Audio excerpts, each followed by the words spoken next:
Berarti pemakaian garam berlebihan pun juga sebenarnya ada baiknya, ada nggak baik juga ya Om, tergantung nanti keadaan ikan yang kita alami juga ya Om pastinya ya Om. Oh, oke oke.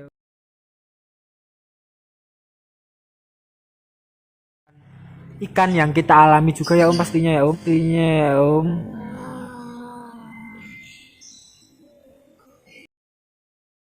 Pastinya ya Om.